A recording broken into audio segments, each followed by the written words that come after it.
Welcome to New Mexico Black Rifle Operators Union. I'm your host, Sean. Tonight, let's talk about the K98K.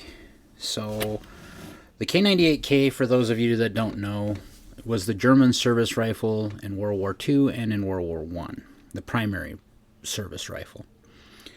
It came to be after several iterations from Paul Mauser and his brother, where they came to this as the apex of their design.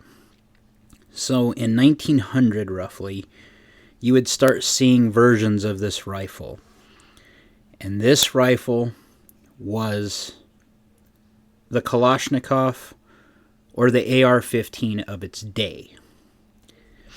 Now, back when it was invented, it had a 5-round box magazine that's in the gun. So it was fed from a stripper clip from the top. It's a bolt action rifle in a 7.92 by 57 millimeter, or commonly known 8 by 5.7 in the United States.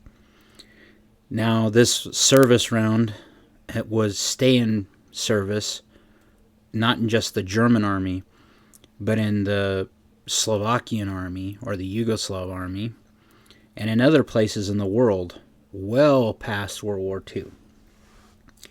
There were versions of the M76 that were still in use during the last Yugoslavian war, the Balkan Wars, which were M77s. It doesn't matter which battlefield you go to in the world right now. Odds are you're probably going to find a Mauser in the mix. Now, why is the gun so popular? It was issued by several militaries in several different calibers, but the 8mm was produced mainly for Germany and its satellites. Now, the 8mm Mauser is a marvelous deer gun. I've dropped deer and elk with it. It is my first, well, no, technically speaking, it's my second deer hunting rifle that my father ever gave me. Now, I had searched forever for the stocks, foregrips, and everything else I could to take my sporterized K98 back into an original K98K. Now, never would have been parts matching. I have a parts matching example right now that I probably could easily sell for $700-800, but I won't because I love it. The rifling in the K98s is usually cut very deep. The barrels have a very good longevity, especially if you're not, it's not really possible to do a mag dump, kind of. You can empty 5 rounds fairly quick. That's one of the reasons why the Mauser became so popular, is that cool little stripper clip. The closest we ever got to it, or the West, was the Enfield from England. The Mauser was such a great rifle that our Springfield and our P17 or 1917 rifles were designed after it. The Springfield rifle had to pay a patent to Paul Mauser for parts of its design, specifically its stripper clip, I believe. So, the stripper clip is a small piece of thin metal that holds, it's got a spring in it, so it's got 2 pieces of metal actually. One for the outside to hold the rim of the case, and one on the inside of the stripper clip, which actually causes tension. So it's a spring to keep tension so the rounds don't jiggle out of the magazine, or out of the clip, because it really is a clip. This allows you to store them or to carry rounds on you a lot more compactly and able to load your gun. Now, I've sporterized the 8mm I had. It was sporterized when I got it, but I got it in my dad's stock now.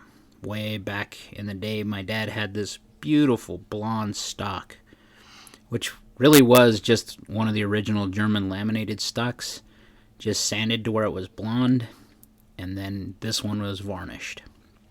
And it's still on my K98.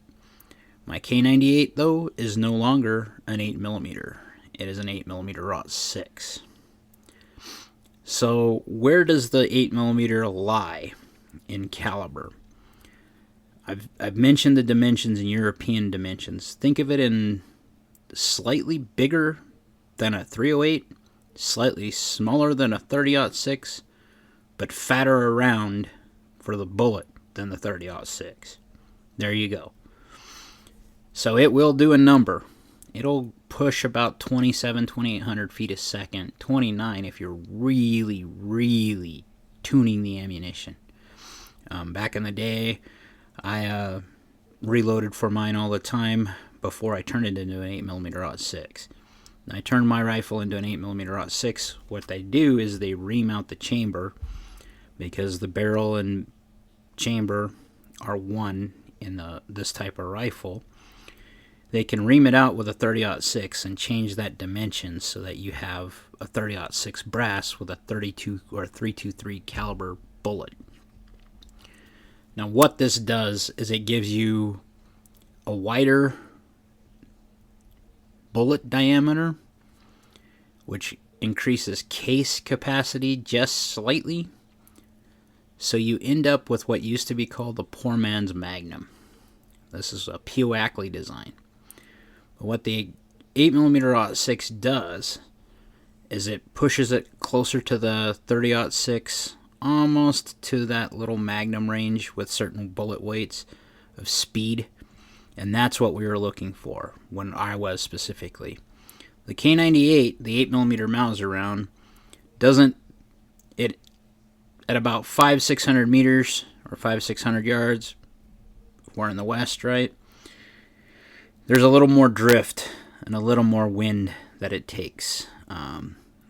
It doesn't have, it loses more energy, becomes subsonic faster because of its heavy bullet weight.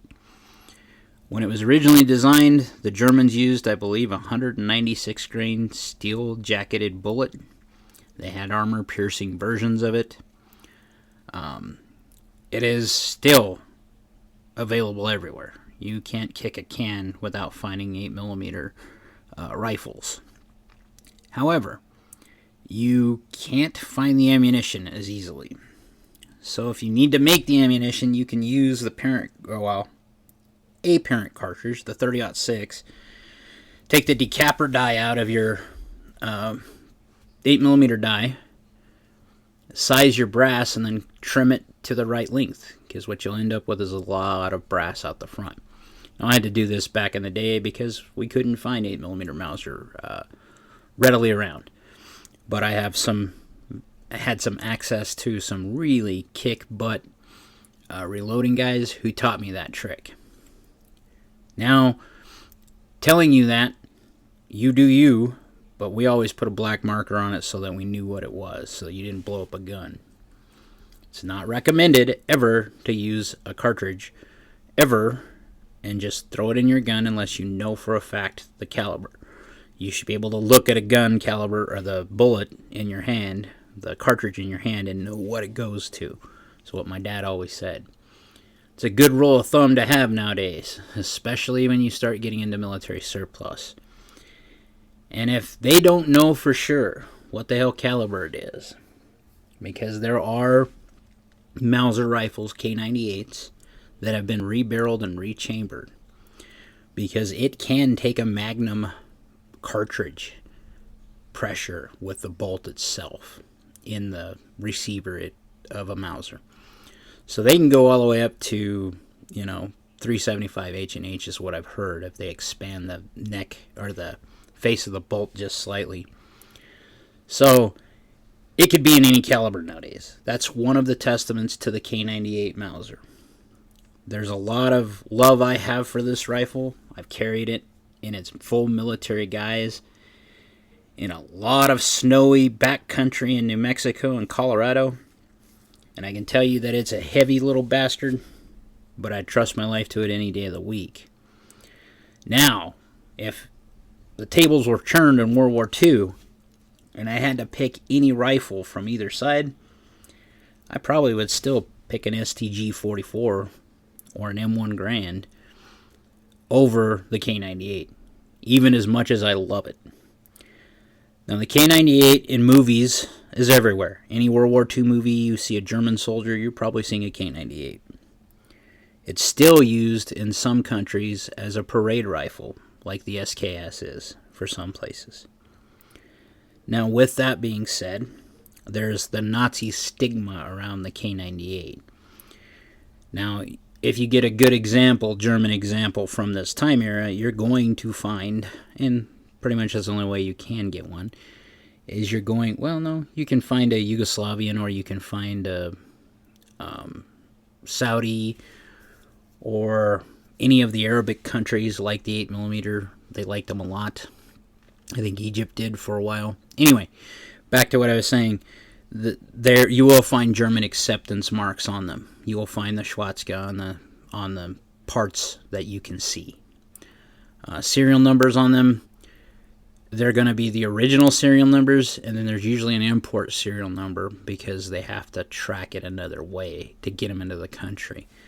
There are literally millions of the K98 and its variants in circulation, in warehouses, or anywhere. It is the first rifle that was ever mass-produced in a quantity close to what we would consider Kalashnikov or AR-15 numbers. And in fact, I think it dwarfs them both. This rifle was the rifle of almost every country, free or not free, until the M1 Garand came out and the STG-44, and people started looking at that mid-range cartridge, or that cartridge compatibility that we started going towards in NATO. So this predates that, and it still has a very long, deep history throughout the world, I believe even in Germany. If I could pick one bolt gun that I had to use for the rest of my life, it'd probably be a K98. That's how iconic it is. Like, share, subscribe, be great.